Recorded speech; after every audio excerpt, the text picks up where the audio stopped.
Wait. Happy Friday. How's it going? And how we got some activity in the chat. We've got some people hanging out. We got Tex, Chris, DGA Disc Golf, Doc, Ben, Kelly. Nice work. Thanks for being here, everybody. I was muted for a second. I'm not still, right? It's green and not blue anymore. That should be good. Oh, man. Chris Cabry says, hey, Tyler, if I become a world champ, can I join the team too? No. No, we only let in some world champs. We've already got two. We've got a world champ putter and an amateur world champ. So it's like three's a crowd, maybe, Chris? I mean, I guess it'd be worth a phone call. So why don't you just go and become a world champ at something and then let us know. Happy Friday, Ben Baxley. Doc. Oh, man. I got to tell you guys, I forgot to have a cup of coffee this morning. And I've been running around all day doing things, working as I do. And about 30 minutes ago, I stood up from my desk and I just got slammed with the biggest headache that I've had in months. And so, two things. I'm like, why is it bad that if I go one day without having... See, here's the thing. Can we talk about this? Oh, by the way, if you're here for Allie, Allie's coming on soon. She is a high school teacher. We can ask her about that too, but she, gets out of school and she headed home. We did a little audio test yesterday, so she's connected to the call. And as soon as I see her in the green room, we'll bring her in.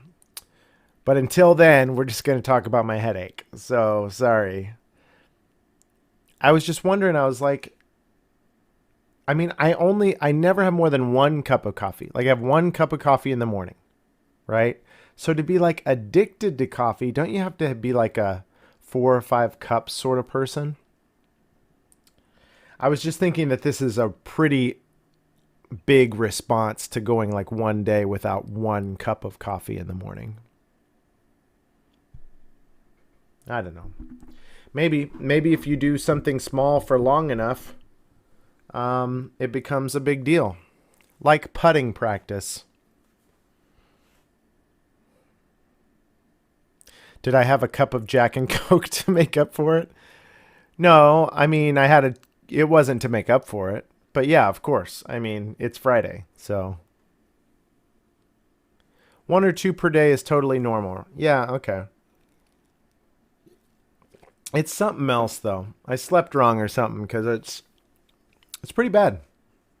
I mean, you wouldn't know because I'm just glowing and I'm so happy to see you guys. I'm so happy to be here. I'm high energy. That my head is literally being ripped inside out from the inside out right now into two pieces. It's what's happening inside my skull. But I wouldn't say like I'm a hero for being here on the live stream and for facilitating this. I mean, I would say hero, but brave for sure. That's a given. Just like this one beard hair. Just kind of forging its own path. Oh. Get back in there. Conform. All right. Almost glow season. Hey, that's right. Might be time to break out the old glow fly, or if any of you were lucky enough to get your hands on a glow blowfly, it is about that time. If you have one of our 1 through 5 Midnight Flyer series, we were just talking about this the other day, and I pulled out the old, look, you can see it wanting to glow just behind these lights. Pulled out the old Midnight Flyer Tsunami.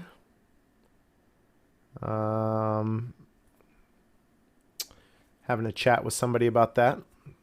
So perfect timing on that comment because this was right here on my desk.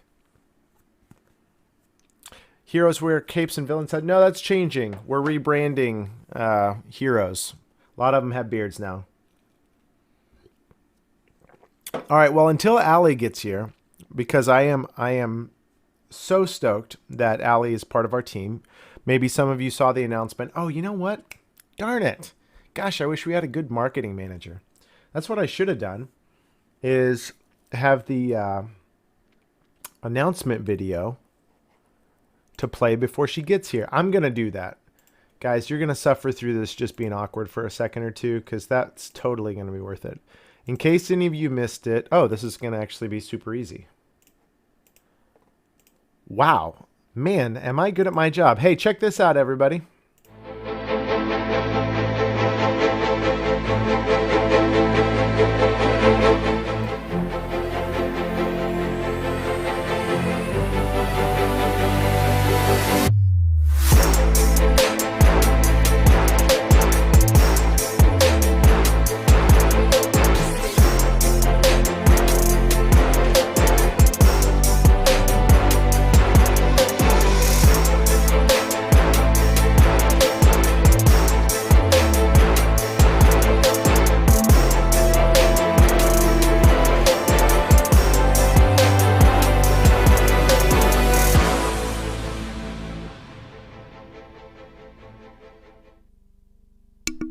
Beautiful.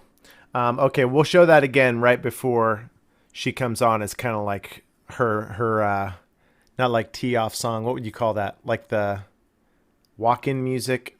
I've never watched an MMA fight, but you know when the boxers come in and they play a song like walk-on song? What do they call that?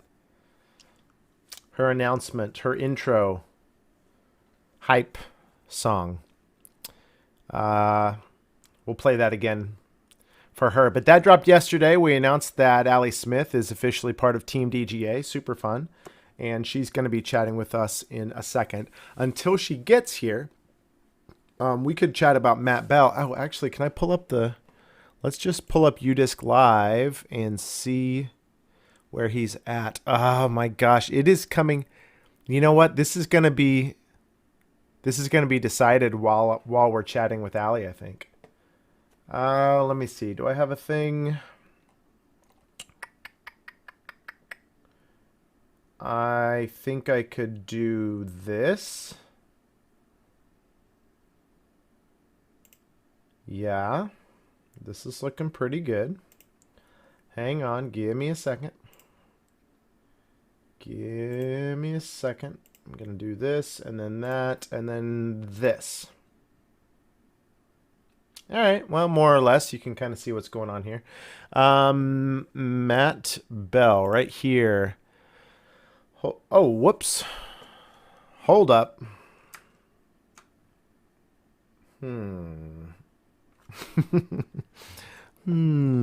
Interesting. Oh.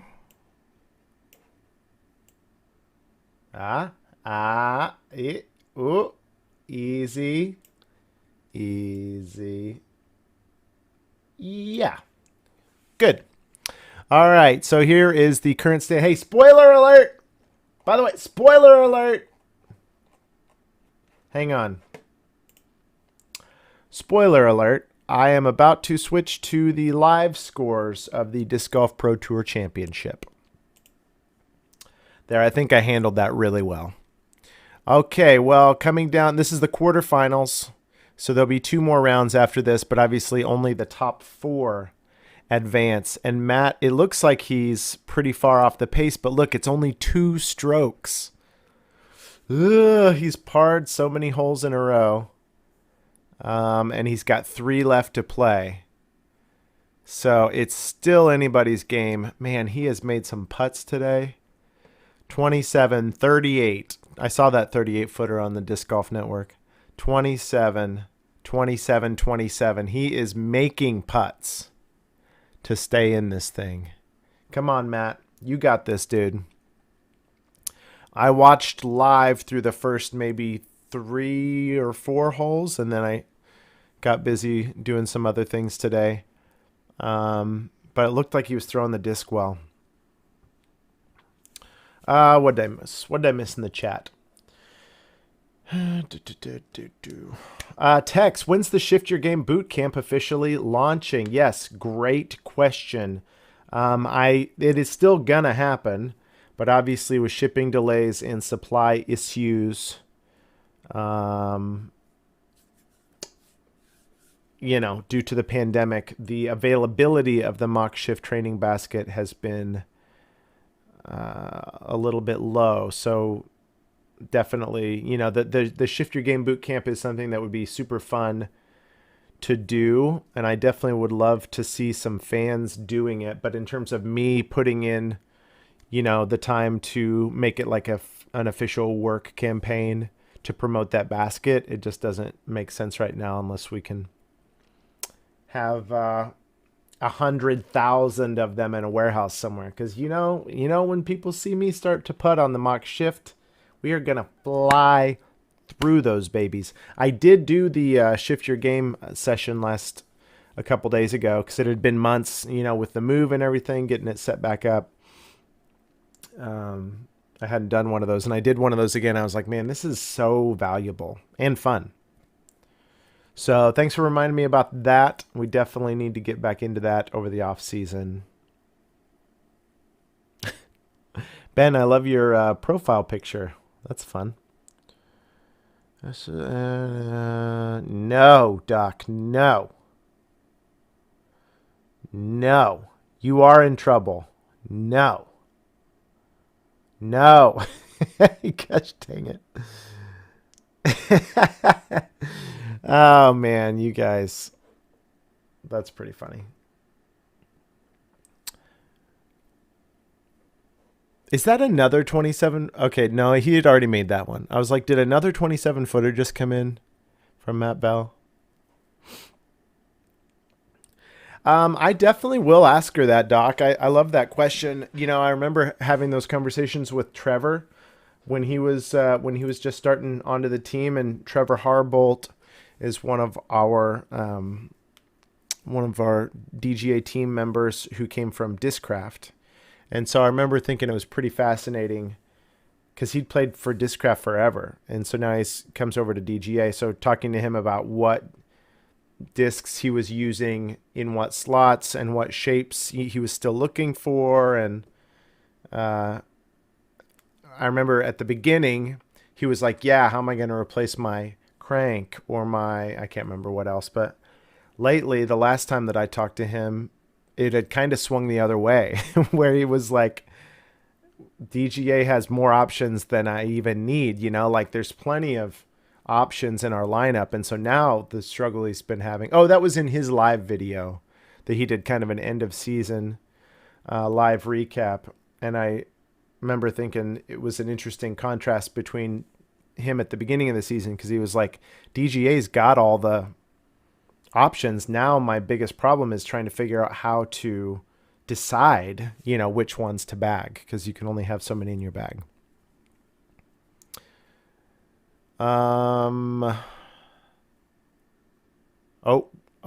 We got a birdie putt. Okay, I'm going to switch back to this. I'm sorry. It's going to be really hard for me not to be distracted by Matt. Come on, Matt. Putting for birdie from circle 1 on hole 16. 3 holes left. Must make... and it's up on... his drive is up on DGN, so they're showing how he got to this. Does that mean because he's about to make this putt? He's parked. I'm seeing his drive. He's 12 feet. He's got that. Come on, dude. That's going to be... I'm so excited. He still hasn't made it yet. But yeah, his drive was sick. That looked like a bonsai. I know. Once Allie gets here, I'll be able to kind of focus in and have a conversation. But man, Matt's got 3 holes left. Right on the cut line. And he has a 12-foot putt for birdie to go to 4 under. Man, and there's a couple other guys that just got to 4 under. This is crazy, honestly. Super exciting, though. So just in case you guys don't know, this is the this is the side. This is outside of your monitor over here. This is probably your house or your cubicle at work. This though is the 2021 Disc Golf Pro Tour Championship, and it's a bracket style tournament where the best 4 scores of the field from each day advance to the next day, and it resets. I won't. I pulled off that, Bobby the Cat. Thank you. And I also don't accept any responsibility. Matt is his own person, and I don't believe in black magic. But I didn't say that he's going to birdie that. I said he now has a 12-foot attempt for birdie, which would take him to 4 under par. You got this, Matt. Ice Rogues. Kind of like Ice Road. Ice Road Truckers. Okay, well, listen. I'm gonna stay on the UDisc until yes, let's go. There it is. Oh yeah. We're in with a 2 for Mr. Bell on hole 16. He's moving up now into a 3-way tie at 4 under par. Hey, look, there's our banner ad. That's fun. Wow, that is sharp looking. Who made that? Probably smart. Probably got a great hat. All right. Good job, Matt. Way to go. We definitely wishing Matt the best on his last 2 holes, hoping he finishes strong. We may check back in on him. He is 1 stroke outside the top 4. So he's, no matter what happens from here, congrats, Matt, on an amazing season and well played today. That course looks absolutely terrifying. And he is navigating those fairways with pipelines and that flippy hurricane of his and draining long putts with his Pro Series steady. All right. Well, without further ado, I'm going to play this intro video one more time and then bring in our special guest from today.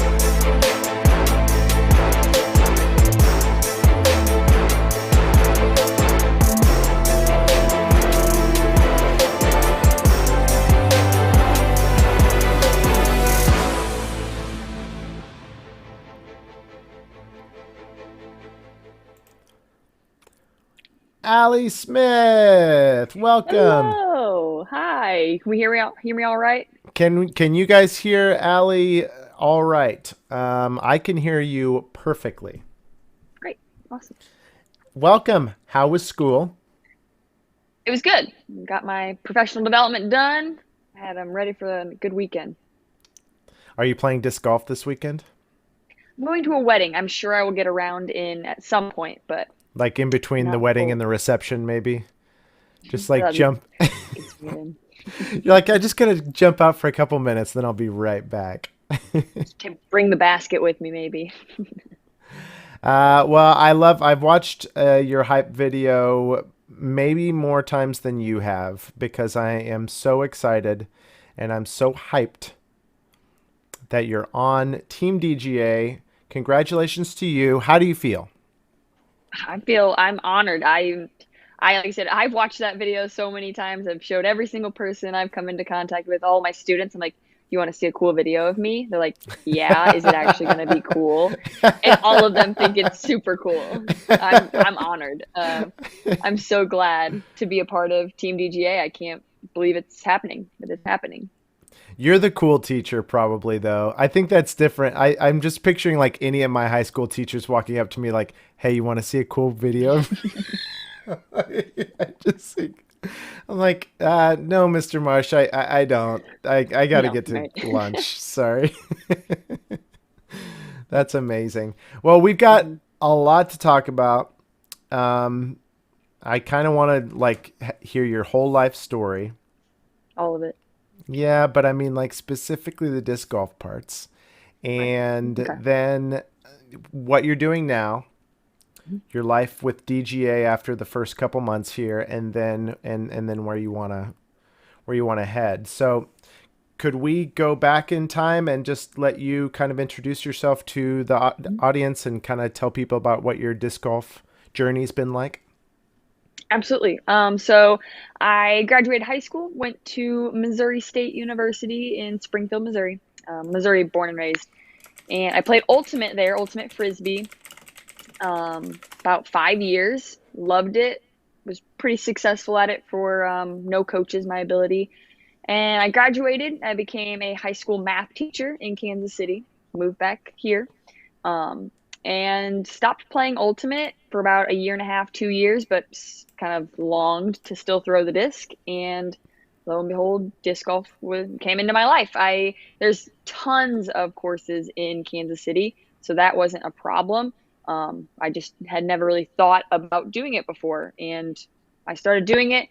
Wasn't very good at first, didn't really like it. It was a lot more challenging than ultimate was in terms of the flight of the disc, but I wasn't going to give up, and I'm glad I didn't. I thoroughly enjoy it. I love playing disc golf every single day if I could. Um, I began playing, and I went to like a fundraiser tournament and was like, oh, it was like an all ladies tournament here, Flight of the Unicorn. We raised money for the um, like the women's global event. The Diva FIVA is what it's called for here in Kansas City. And we played through some people, and this lady Anna Hare, she was like, "You are really good. You should really you should play in tournaments." And I was like there's actual tournaments. I didn't know that it was to the caliber that, I didn't even know what the PDGA was. I didn't really watch ball golf much, so I didn't really think about it in that sense.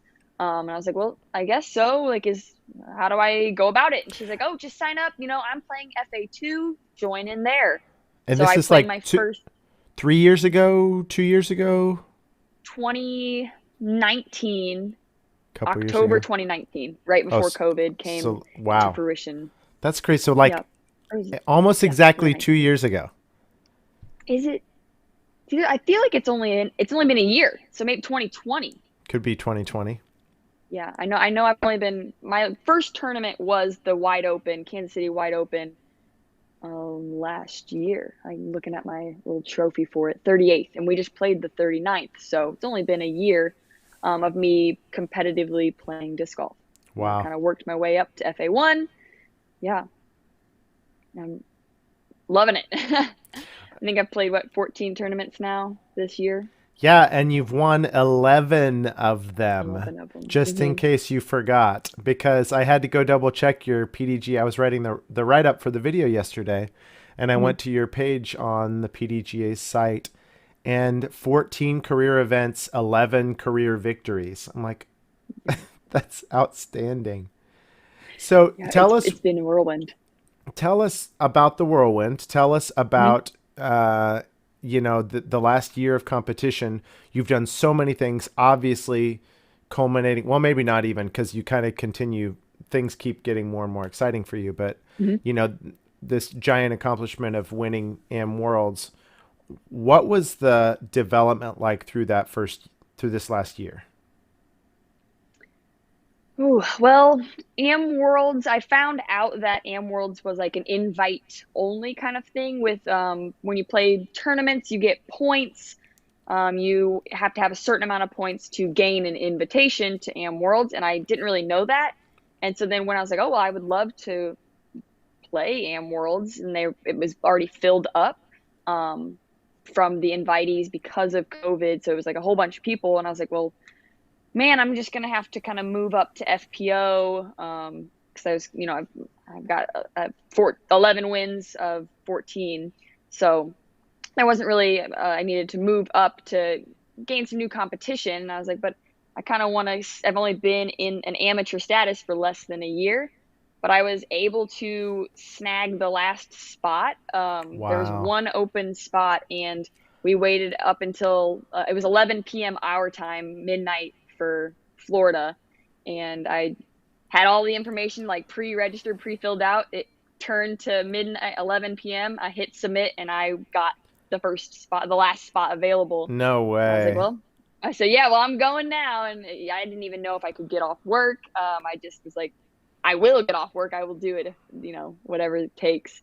But that was definitely one of my goals, was to play in AM Worlds before moving up, because I thought it's kind of the last spot. It's the biggest tournament for amateurs.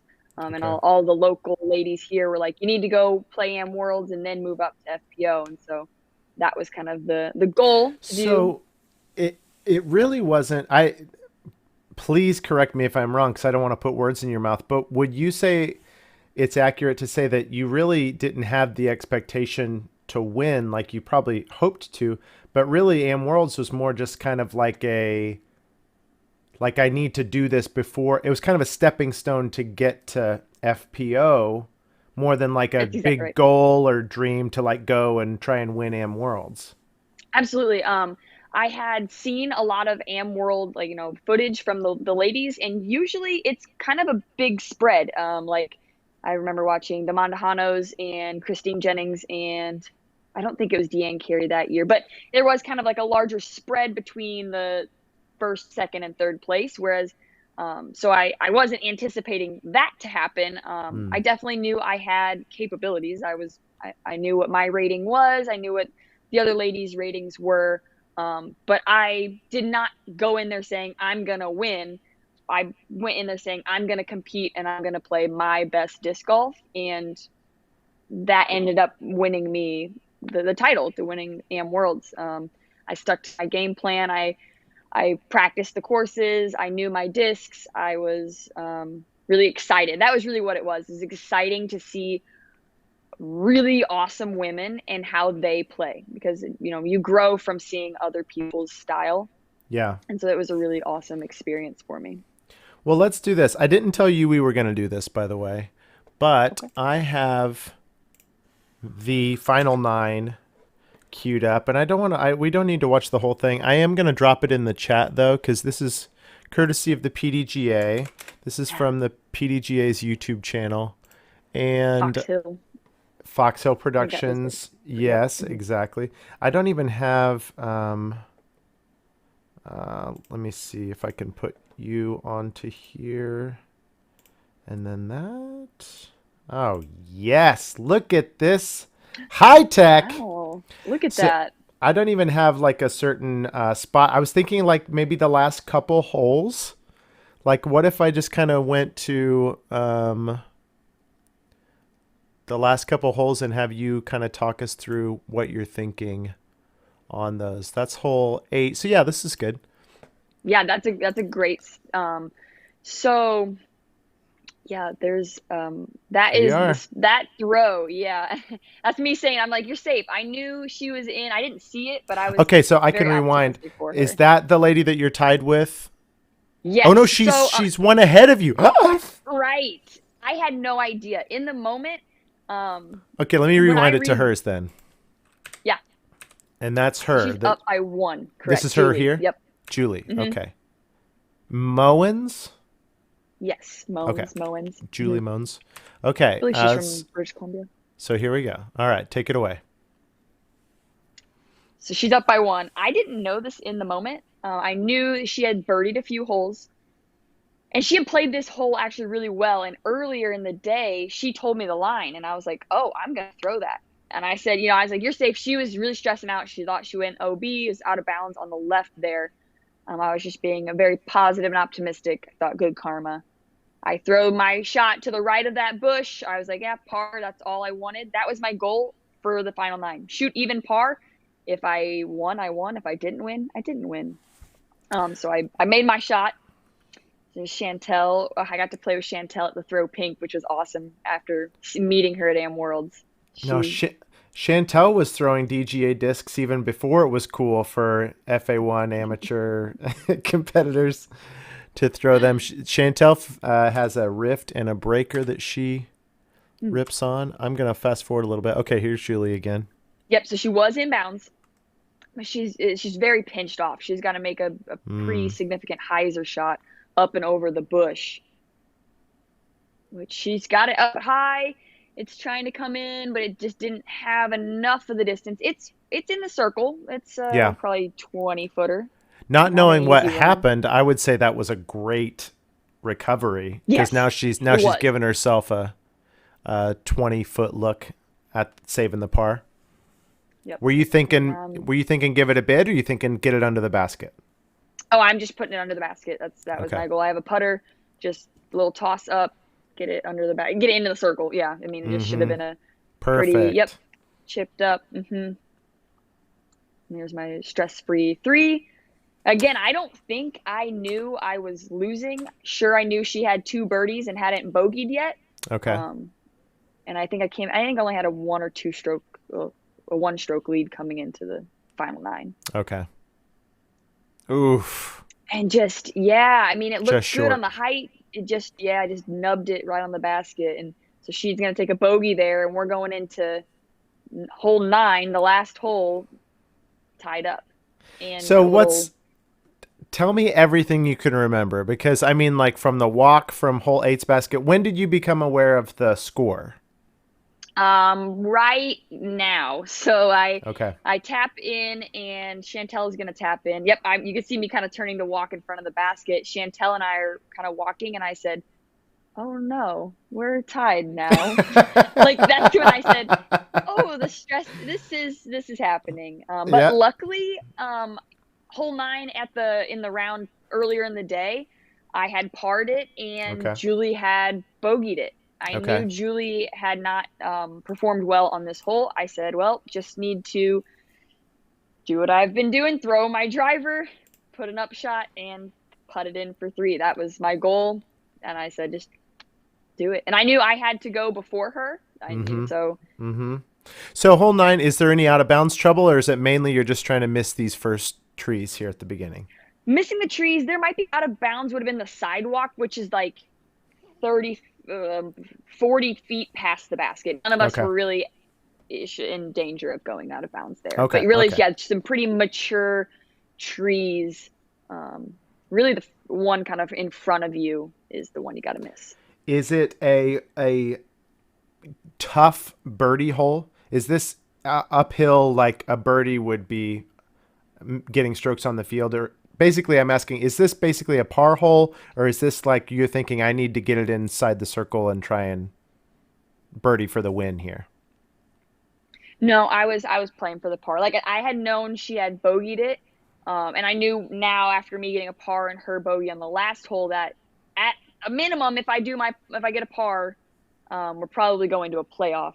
This Right. course was actually very different from the other 3 courses we had played. They were really the like Monday through Saturday were really short and technical, not any holes over 300. And then we came to the final round, the semi round, and the final 9, and we played at Turkey Originals Longs, and most of them were over 300 feet. So it was like a big switch up on how we had been playing the whole week. Like there was I think hole 4, Julie parked it for a birdie, and I was like, dang, I wasn't trying to get a birdie on any of these holes. Yeah. There was a few I knew I could if I threw the drive perfectly, but I didn't want to add any extra stress to myself because I'd already been through a week of stress of 7 rounds and just being in Florida, and I just said, well, get a par. I was very happy with my performance, and I said this from the beginning of the final 9 to Mary, was like, if I don't win, I'm still so happy and so proud of myself. Like I accomplished Totally. everything that I wanted to, and this is icing on the cake if I do take it home. But You know, and walking to hole 9 was when I realized that it was very plausible and it was coming to fruition. that adds an extra layer on it because we've talked about this a little bit already. You were on Smashbox and got to kind of tell some of the story, but knowing that this wasn't like AM Worlds wasn't like the end all be all that you've been working up to for a long time, and was more or less like a could I go play AM Worlds, and then like I know I want to play it before I go FPO. That so changes the you getting on the lead card for Final 9, and just like no matter what, I'm taking fourth at AM Worlds. You know, like that's Right. amazing, and I'll bet that just made it Hmm. so much more fun. And the pressure was probably there, but way less intense, I would imagine. It was. It was. Guys, thanks for all the questions. We'll get to those. Let's finish this. Let's finish this video out. Okay, so here we go. Trying to miss some trees so that you can get up there and have an easier approach shot for the park. Yeah. Because this It's pretty basket's uphill. looks a little treacherous. Yeah, and it kind of divots behind, you can kind of see, and divots in front. Okay. 335 uphill. What I was don't the know that wind like? I don't think it was really all that windy that day, to be Okay. honest. You Okay. can kind of, yeah, none of the trees really doing much. I did I'm have the nervous. box. Yeah. I took a big deep breath there. Ripped on it. Oh, just under and past those. Okay, so you're past all the Yep. trees? Pretty much, yeah, I might be a little bit, I'm not under anything, but near those far right trees. And that's where I had landed prior in the day as well, so I knew what to expect. So you've got, would you say 100 feet from there? 120? I think it was, yeah, somewhere around there, 120 to 140. Okay. I Okay. So remember still shooting. something to Yep. think about in terms of getting up and Hmm. down, especially with Yeah, that kind of pressure. and I'm kind of like parallel with the basket, so it's like the slope is kind of affecting Oh, both ways. Yeah. yeah. Interesting. Hmm. See, there's all those little details that we just can't get. Okay, here she goes.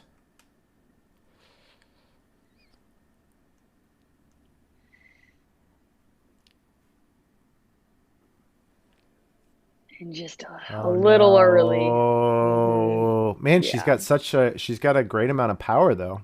she I can see does. what you're saying. Hmm she's really got to make a shot here. This is probably 250 out, Yeah. Have to get it in maybe circle one two. here. Yeah. I don't know what she's using. Maybe Oh putter, a little mid no. range, Oh, just a okay. little.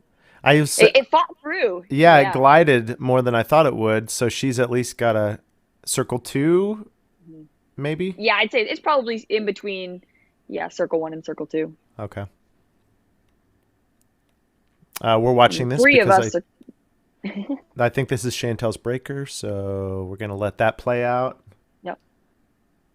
And sorry, no DGA discs. Sorry. No, sorry.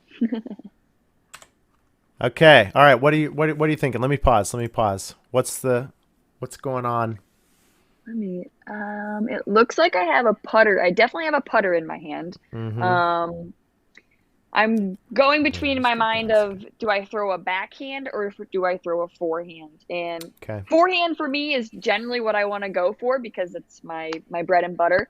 Um, and here I do believe, like by the slope, a forehand would make a little more sense to kind of loft it in there and gently nestle. Mm-hmm. Um, I don't recall that I know which one I throw though.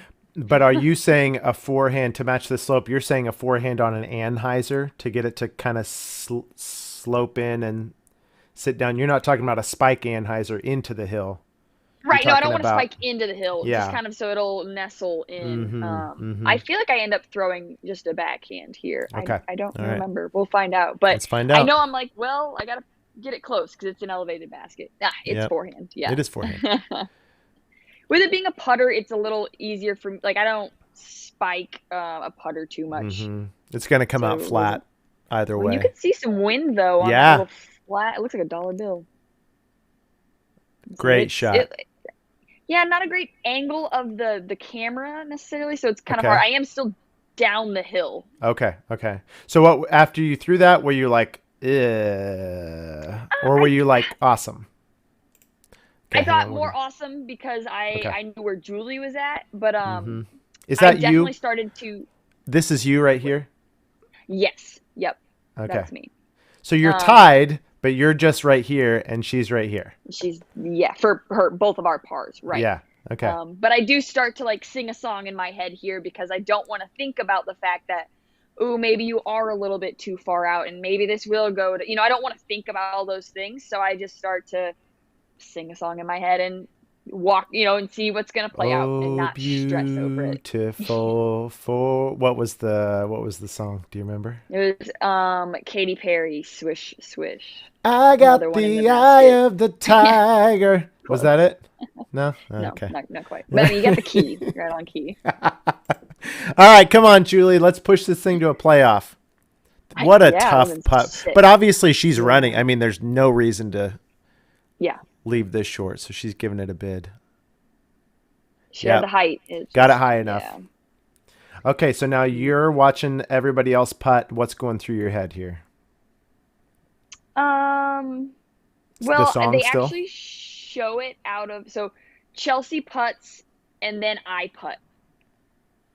Okay. So this is out of like Chelsea's putting her second time, but I had already putted out. So I had already finished. Oh, So I interesting. already So they're just kind won. of Yeah. showing it in Because order. my putt wasn't necessarily like a gimme, it wasn't a tap in putt. So I was like, Mm-hmm. well, I technically am out. I'm gonna make my putt. So this Um, happened first before those putts that we just saw. Correct. Yeah.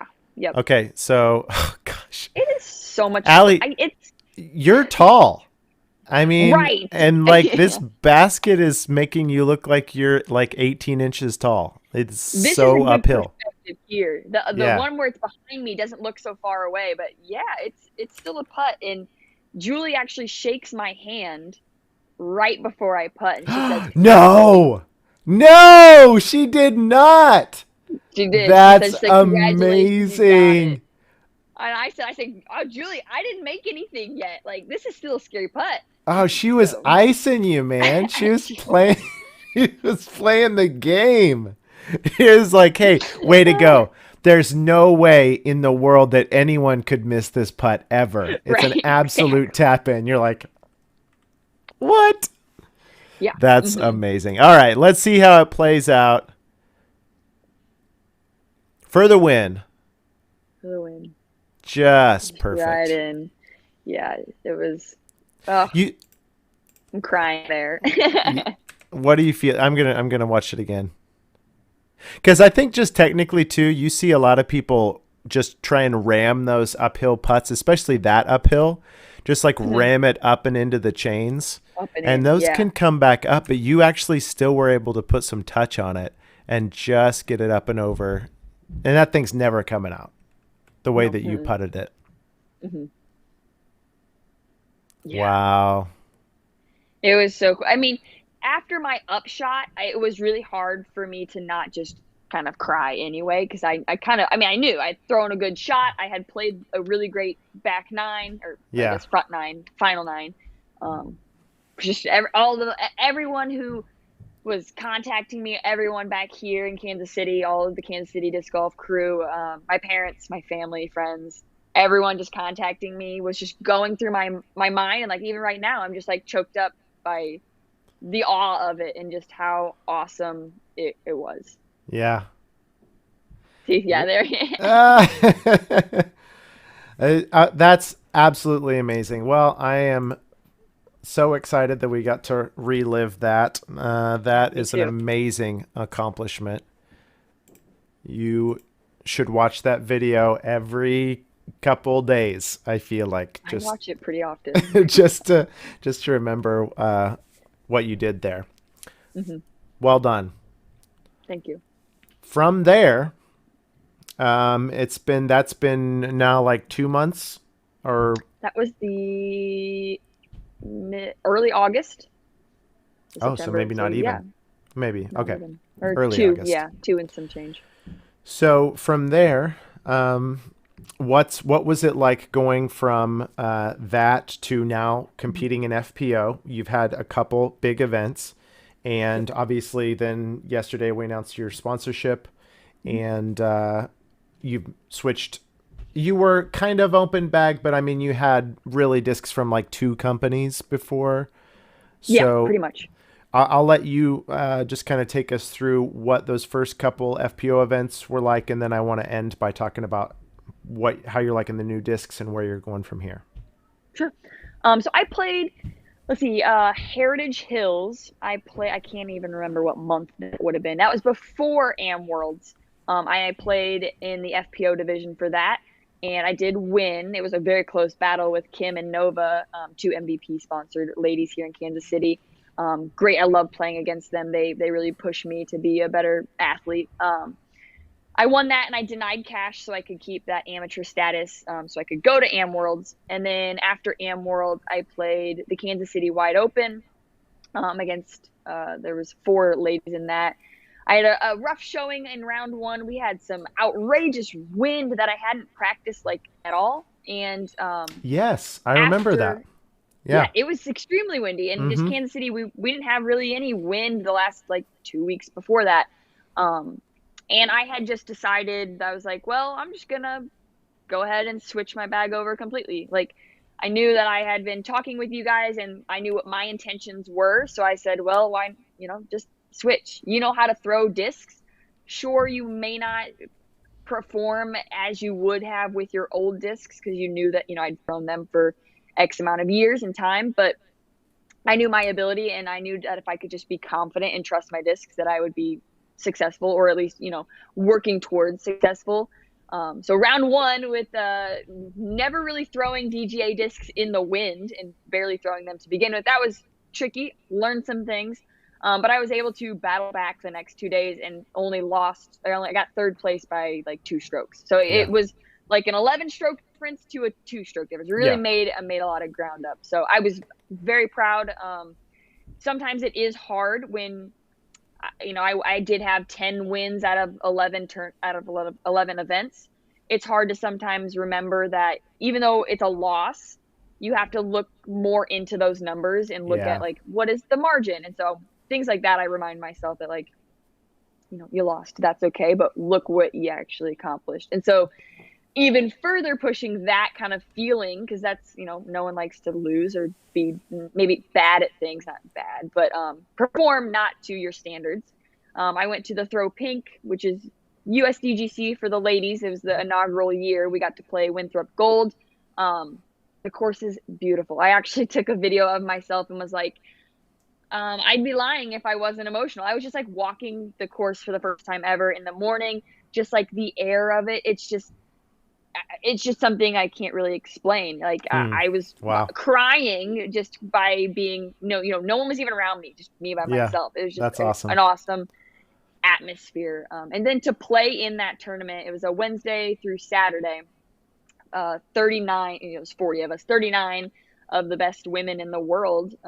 Unfortunately, like Kristen Tatar couldn't make it from COVID, things like that. But like Paige, Katrina, Kat Merch, Kona, everyone is there. And I got to be on cards with those ladies, and it was, Wow. yeah, it was amazing. It was so cool to just be able to talk about disc golf and how their careers and how their lives have changed. And um, I know I just got off topic about talking about my play, but like I went into that tournament knowing that, or expecting to not perform in the top 20. Like, I just knew um, to just play and have fun and enjoy the moment and gain experience.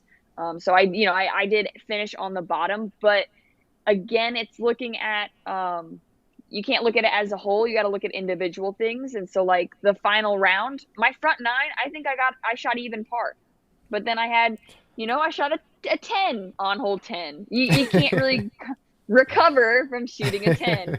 Um, but I know that I played well. just I didn't play some holes as well as I could have. Which I did a really good job of not beating myself up about that.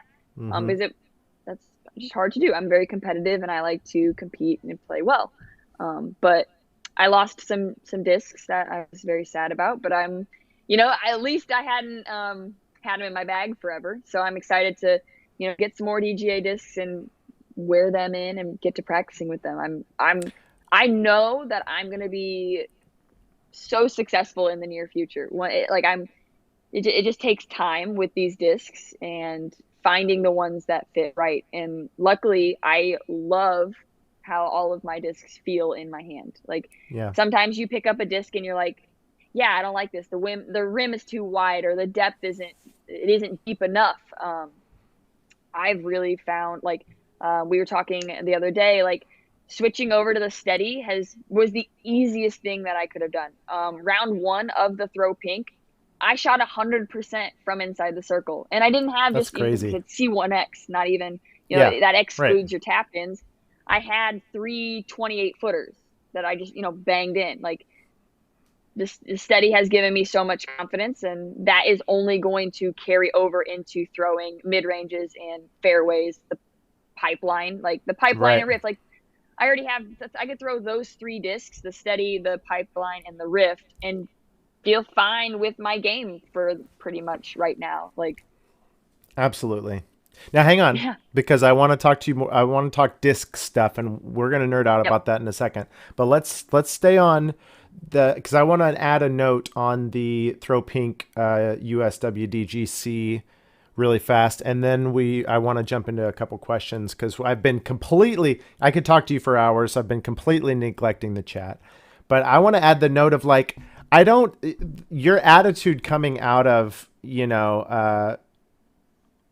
when we chatted the other night, like you take a 10 or a quad bogey on this or lose a disc, or I mean, like that course can absolutely chew people up and spit them out. And yet you walked away from that. I feel like your attitude the other night when we talked about it was just like uh, so positive in that it's almost like you can look at that like I took high numbers and so I didn't play well. You were like, I played really well. I'm really proud of how I played. That's just like a super hard course. That's like yeah. the vibe that I was getting from you and in this interview here too. Mhm. Is that your kind of just your normal personality in adversity or just like specifically with this event, low expectation, positive outlook at the end of it? A little bit of both. I played soccer like as a growing up, like competitively soccer, and my dad was always the one who was, would take me, and he didn't. It wasn't because of him, but maybe now looking back, it was. But he always was just like, oh, we're here to compete. We're aggressive. We're this, that, and the other. And I absorbed that and I loved it. I wanted to compete. I wanted to be aggressive. I wanted to get the ball. Um, and I wanted to win. And that was always just how it was with me and my dad. And my mom would be like, Steve, why are you doing this? Like, what's important is her having fun, not winning all the time. And then my dad would be like, well, that's what we think is fun, winning. So as I've matured, I've gathered both aspects and really have clamored on to both. Like, yes, I still want to win, and I find winning super fun, Yeah. but I also find the sport super fun, and just being able to be around women who love it and are good at it. Like, I couldn't ask for more. Like, sure, I could ask to win, but I know my place and I know where I'm at right now. I've only played for a few years. These ladies have been traveling the world playing disc golf for, Paige Pierce since she was 4. Like, Sure. my time will come, maybe it won't, but like I know um my drive and my goals, and not to I make realistic goals. I don't want to make a goal that I can't achieve, and I don't Yeah. want to make a goal that I think's too easy. I think my parents really helped me kind of figure those things out. That's so But great. I think the fact that of like the tournament aspect of like the Kansas City wide open. I expected a little bit more of myself. I thought that I could have won that, should have won that, versus like the throw pink. I drove to South Carolina knowing I wasn't going to be winning that tournament and wasn't trying to win that tournament. Yeah. Mhm. Yeah. And there's an element of just kind of being in the moment too, because like your time will come with those accomplishments, and at the same time, like your time is here. I mean, your time is now. Like you're a freaking world champion, you know, and Mhm. now you're like walking into the pro scene. So to be able to kind of like bask in that for a minute before you like set the next bar or something. I don't know. Yeah, well, Okay, and that was. Go ahead. Yeah, no, go no, ahead. no. Let's you finish that thought off, then we're gonna get to the chat. And that was on my round one. I got to play with Kona, and that was something she asked me. She's like, "So what's your like next steps? Like, you're an AM World Champion. Obviously, you're here playing in the FPO. Like, are you going to move up to the FPO?" And I was like, "Well, yeah, I would love to do that. Obviously, I'm going to try to do it a little more locally before just jumping on tour. I still teach high school, so I can't really, just full time tour." And that was one thing she said she wished that maybe she would have spent a little more time as an amateur and really developed herself and grow a little bit more, because she jumped into FPO a little. I mean, she's doing great and awesome, but it was just interesting to hear that from another pro and to gain that experience. All right, I'm gonna rapid fire some questions at you. We're gonna go back like half an hour and catch back up really fast. Do you have a favorite topic in math? Calculus was the first time I realized I enjoyed math. That calculus is the first time I enjoyed math as well. Would I ever like to teach that? No. Mm-mm. Nope. Hey, Allie, would you say you're more of a step putter or jump putter on those long looks? A toss putter. Neither. I haven't incorporated that into my game. I'm still just gonna kind of toss it up. Um, I would probably step before I jump though. So I'm gonna that's one thing to incorporate. I've got a list of things to add to my game in the off season. That's definitely one of them. Mary Cannon in the chat asks, "Did you ever think about turbo putting that last putt instead?" Oh, Hmm. at Well, no, that was when we were watching at the. Worlds, right? No, I always see, I've seen people turbo. I'm like, I don't know how you do this. I've tried with my right hand, can't do it. Well, I found out actually at a few weeks ago, a month ago, that I actually would have to turbo putt with my left hand because I'm left-handed in basketball. It's the only thing That's I'm awesome. left-handed in, but it works. I can actually get it to spin and turbo putt into the basket. So no, I never thought of turbo putting on that last That's hole. amazing. Hmm. Mary, Doc, and KG talking. Um, Mary says, "Fun fact: after we switched over to disc golf from Ultimate, I had a forehand before Allie. Who taught the She world did. champ how to throw a forehand?" She did. She sure did. That is funny. Ben Baxley, I had to miss the first bit. Has Ali announced the signature disc yet? Not Well, quite. if you had to choose right now, like if you had to put your name on one disc, what would it be? Well, unfortunately, Matt Bell's got the study. He does, I would, I yeah. guess, say that, but I guess I think the squall. We were talking about how I didn't really anticipate me like putting that in like slot into my bag, but Mm-hmm. because it's just a speed higher than the Rift. But I've really found it as a nice in between a Rift and the pipeline for me. I really been enjoying how it flies. Can throw it pretty hard and get it to flip up to flat and ride out. I've been enjoying it. This squall. I feel like there's definitely there's similarities in the flight between the Squall and the Rift, but obviously the biggest difference is the hand feel. And Yes. I feel like maybe I'm not an expert on forehands, but I feel like there could be like a better feel in the hand for a forehand with the Squall Because it's than the got a other little ones. more of a rounded edge, so it'll kind of fit in like the pocket a little more. You're Yeah. gonna love this. I'm bringing in one of the. We had a photo shoot the other night, and Mhm. this was one of the ones that didn't make it. But I feel like this could just be an absolute gem for a like a caption contest or something, maybe. Yeah. What? Let us know in the comments. What is it? Because I think she. It looks like she's saying like, "Wait, why don't you throw a squall?" Okay, that's us caught up on the chat. Now let's talk discs. Mhm. Um, and we're gonna give you a special pass to say the names of other discs. Okay. Normally we just ban people. I mean, just Hmm. straight block them, but we're not going to do that to Blank you. screen. Yeah, just technical difficulties. Um, Tell us about what were some of the easiest, additions or changes and what you came from. And then if there's anything even that it's only been a couple months. So if there's still Right. like some shapes or flights that you're still kind of looking for, trying to figure out. Mhm. So we'll just start from like slowest to fastest. So the putter was the easiest for me to switch. I threw a wizard before Gateway Wizard, which is, I mean, all relative, just a beaded putter. But Wow, thanks for joining us, everyone. I did not think. Okay, I'm sorry. I'm sorry. That's it. That's the last time. I'll never interrupt you again, never interrupt. just for the But memes. right, the steady seems to be a little more shallow. Maybe not. Maybe it is. I don't know what the actual dimensions of it are.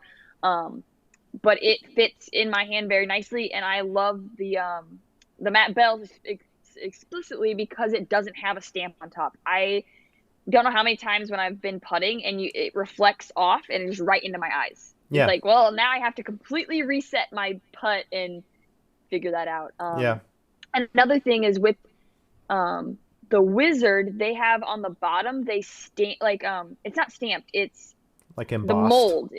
Yeah, I but reverse of that. It's yeah. like extruded. It Oh, has material that you oh, can feel in the center, which steadies don't have, which I like. So that's two big positive differences that made it easier for me to switch there. Um, so then next we'd move into like my so I've got breakers now. I've got a D line, a DL, EL, and SP. I've got one of each. Um, I haven't I need to just throw them all and see like what is the difference between them all. I think the DL that I've got is a little more understable just because I think it's been broken in, so it was a used one. mm-hmm. Um, but those have been nice, easy to replace my pig that I was using before, just something slower but overstable that'll just hook in. I love to throw those forehand, not so much backhand, which is exactly how I threw, the pig. I threw it mostly forehand. So that was an easy switch, but now it's just about finding which plastic I like in them, and if not, maybe just having multiple is fine with me. Um, the next disc that I would have had in my bag would have been a Mako, which is really just, in my opinion, pretty understable disc for a mid range. And I've not necessarily replaced it, but I've just found varying degrees of riffs that fill that slot. I've got um, two PL riffs that are kind of a little more understable. They almost have like a puddle top, and I really love to throw those backhand and forehand. Um, and then I've got one SP. Maybe there are. It's like one SP and one PL. I have like one of each, and two of them are understable. Two of them are a little more stable. Um, and I've been able to like that's kind of a new addition that I didn't really have a disc slot for, and really it's just a mid range that I can trust throwing it pretty hard on a backhand, and it'll fly out flat and straight, but finish a little bit. Sometimes not. It'll finish straight or right depending on which of the four I'm using. But I Yeah. do have four riffs in my bag, which I love. Um, I was talking with a gentleman that I met at the women's throw pink. He was following me around. Kyle, shout out Kyle if he's watching. But he was like, you need to find like he didn't know any DGA discs. Shame on him. He's like, you need to find like an overstable mid range, and I think Mm. that's gonna be is that the Quake. That's the Quake. I'm not. I don't have one yet, but I know that that's probably something that's gonna find its way in my bags. I was throwing like a dynamic discs, a verdict Like before, Verdict. which is Mm-hmm. pretty overstable.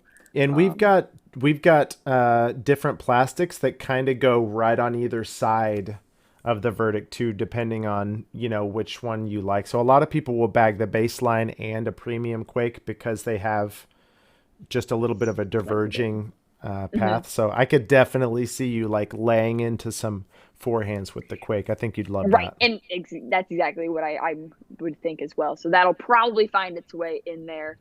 Rift, so then Squall, that is really its own independent disc. I didn't have anything necessarily like that in my bag before.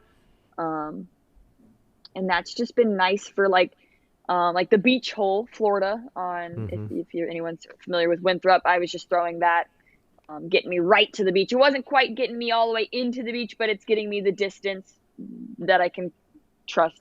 Throwing The it ri- flat and the rift straight. or the Go squall? ahead. The Squall. The squall. Okay. Yep. Um, I think it handles like the torque a little bit more than the Rift. Hmm. A little more forgiving if you do kind of yank it or grip lock it a little bit. Hmm. Yeah, for sure. Hmm. And then, so next would go ahead.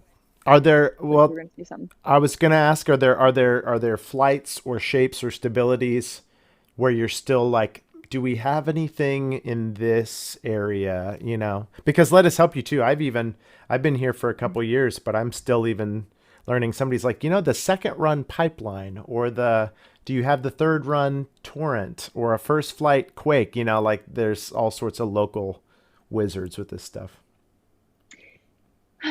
I mean, I think that's just going to come with me throwing the discs more. Um, like I have four pipelines, and I think that's going to fill the spot that I'm like. I threw varying degrees of FDs, Hmm. and those for me are really more hyzer flip discs. Two of them I only threw explicitly forehand. Two of them I only threw explicitly backhand.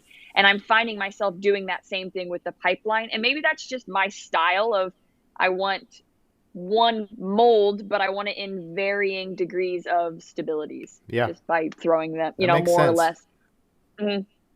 I guess that can kind of be more difficult if you lose them, but I've been I think I don't know the runs of the discs, but like the pipeline, I've noticed there was two I had that were kind of domey, and those they were a little more stable for me.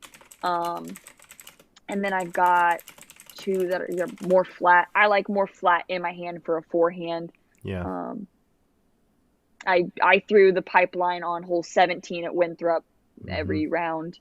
Threw Hmm. it too far round one, but then just dialed it in, and it's nice. It's not Flicking it. a lot of people, yeah, forehand. Mm. A lot of people say that they're really understable, but I think it also depends on what's the weight of it, Hmm. the plastic of it, and then like what angle are you throwing it on? Like Exactly. you may Yeah. think that you're throwing it on a hyzer, but really you kind of rolled your wrist or whatever the case may be. I found that like a 167, and like that's a little more understable, which it's lighter. That makes sense, and I've been throwing it more. I'm gonna cough. Hold on. We're back.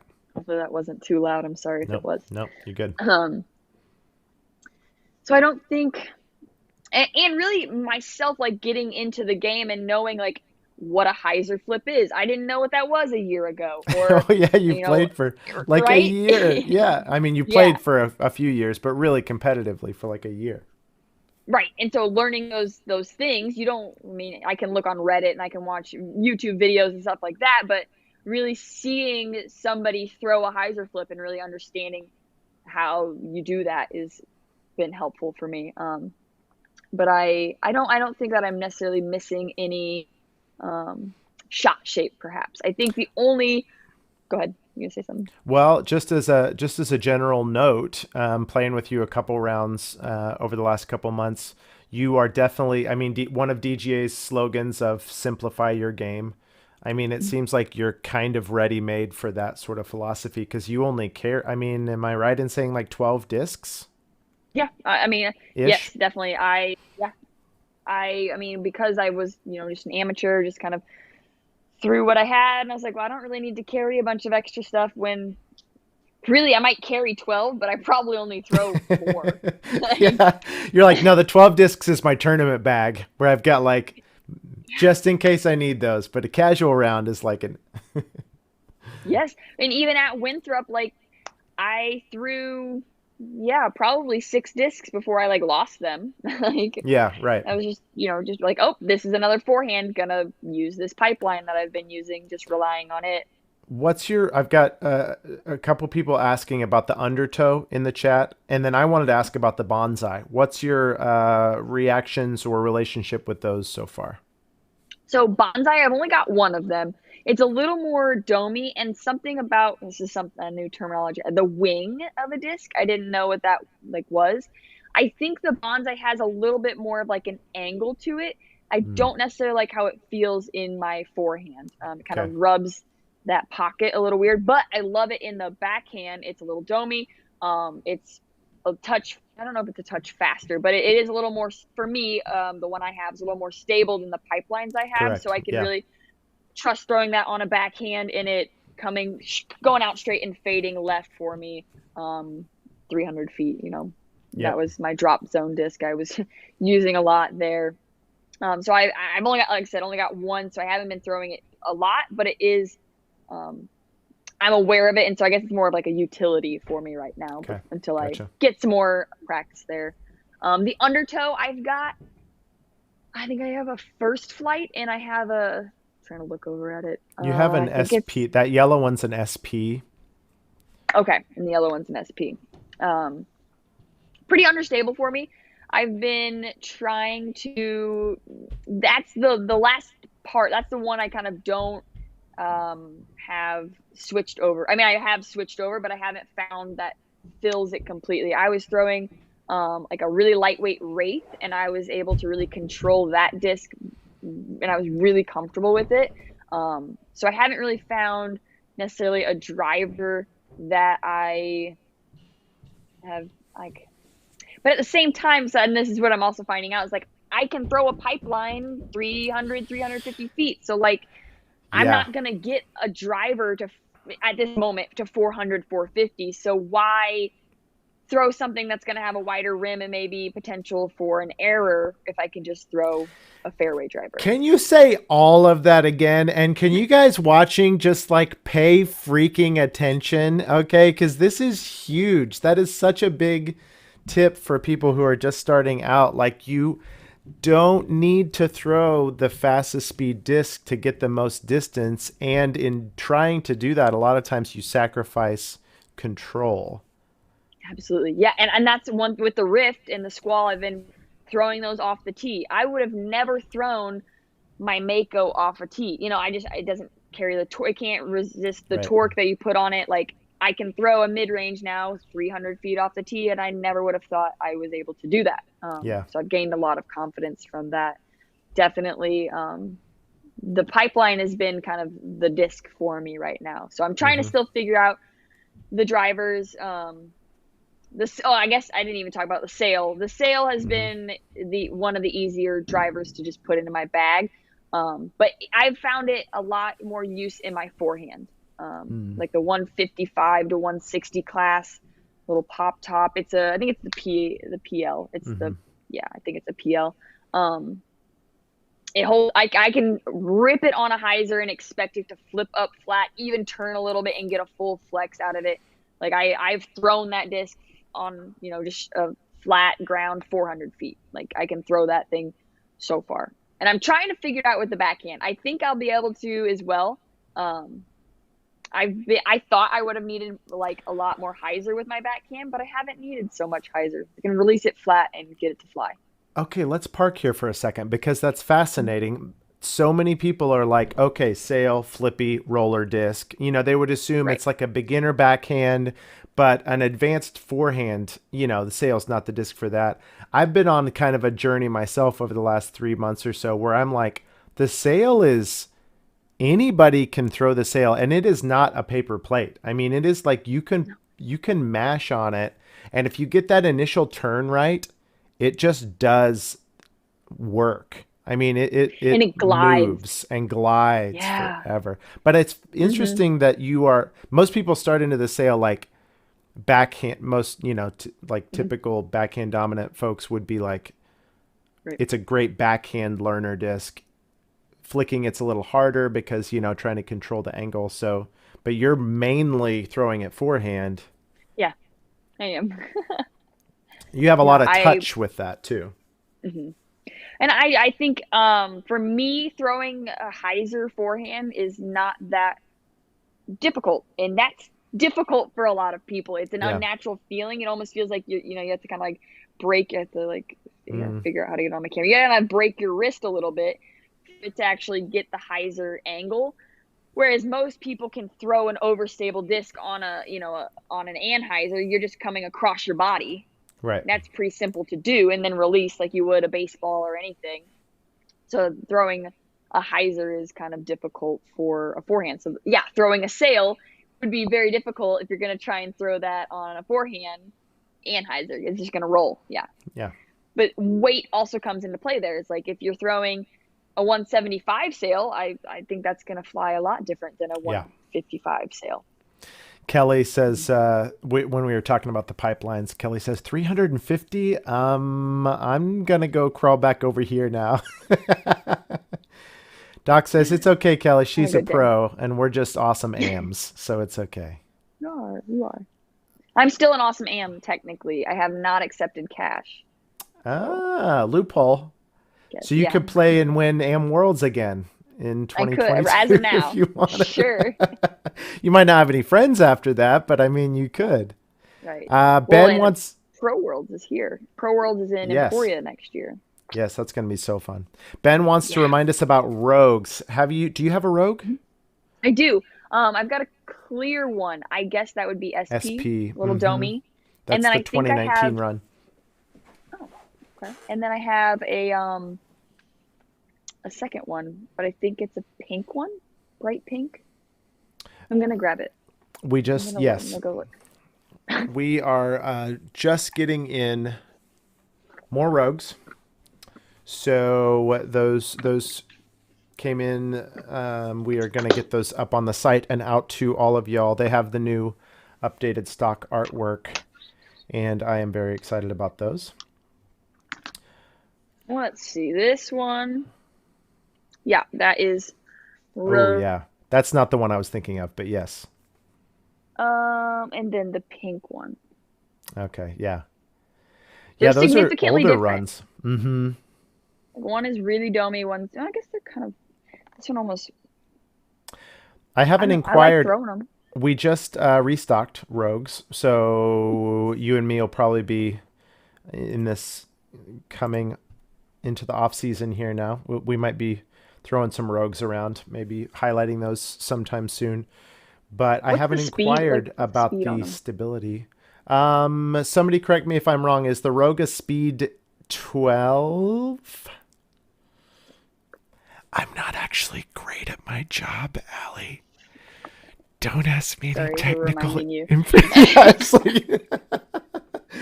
I actually, that's been one of the funniest things about our live streams is everybody comes in and asks about the flight numbers of all these discs. I'm like, yeah, it's like a 10 to 13-ish.